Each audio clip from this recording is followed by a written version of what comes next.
કેન્દ્ર સરકાર દ્વારા CAA ને લઈ નોટિફિકેશન જાહેર કરતા સુરતના સાંસદ અને કેન્દ્રીય રાજ્યમંત્રીએ સુરતમાં નિવેદન આપ્યું હતું.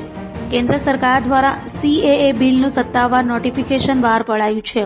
તો CAA ના નોટિફિકેશન અંગે સુરતના સાંસદ અને કેન્દ્રીય રેલ રાજ્ય તથા ટેક્સટાઇલ મંત્રી દર્શનાબેન જરદોશે નિવેદન આપ્યું હતું અને જણાવાયું હતું કે કેન્દ્ર સરકાર દ્વારા નાગરિકતા સંશોધન કાનૂન લાગુ કરવામાં આવ્યું છે. બૌદ્ધ, જૈન અને પારસી લોકોને આ બિલનો લાભ મળવાનો છે. વર્ષ 2019માં બહાર પાડવામાં આવેલા મેનિફેસ્ટોમાં કરેલ વાયદો આજે પૂર્ણ કર્યો છે. મોદી સરકાર સંપૂર્ણ ગેરંટી સાથે લોકહિતના નિર્ણય કરી રહી છે.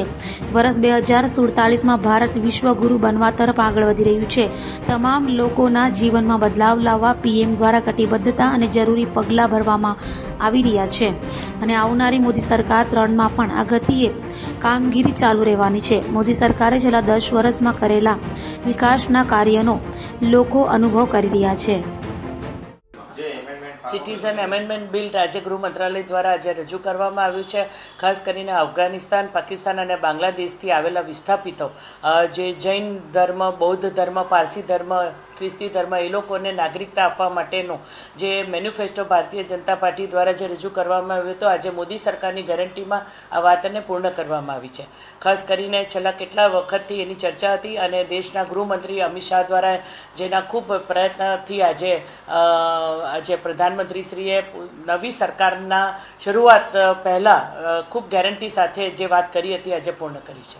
પ્રધાનમંત્રી શ્રી નરેન્દ્ર મોદીજી કોઈ પણ નિર્ણય ચૂંટણીલક્ષી લેતા નથી અને વારંવાર એમણે આ વાતો કરી છે કે હું લોકોના જીવનમાં બદલાવ માટે, ખાસ કરીને જે લોકોને જરૂર છે એના માટેની યોજનાઓ પણ બની છે, એ જાતે બતાવી રહ્યા છે, જાતે સખત પરિશ્રમ કરી રહ્યા છે અને દેશને વિશ્વગુરુ બનાવવા તરફ આગળ લઈ જતી વખતે જે સંકલ્પો કર્યા છે કર્તવ્યકાળમાં પૂરા કરે છે. સામાન્ય રીતે જોવા જઈએ તો જ્યારે ચૂંટણીનો સમયગાળો આવતો હોય તે 6 મહિના સરકાર સ્ટેગ્નન્ટ થઈ જતી હોય છે. તેને બદલે સતત આ પ્રવૃત્તિ ચાલી રહી છે અને એમને પોતે ખૂબ વિશ્વાસ સાથે નવી સરકાર બનતા આ ગતિ આનાથી વધારે સારી રહેશે એ પ્રકારે લોકોને વિશ્વાસ અપાયો છે. અને આ મોદી ગેરંટી, મોદી સરકાર 3, મોદી પરિવાર એમના પોતાના લોકોને ગણીને એ બધી જ ગેરંટીઓ પૂરી કરી રહ્યા છે.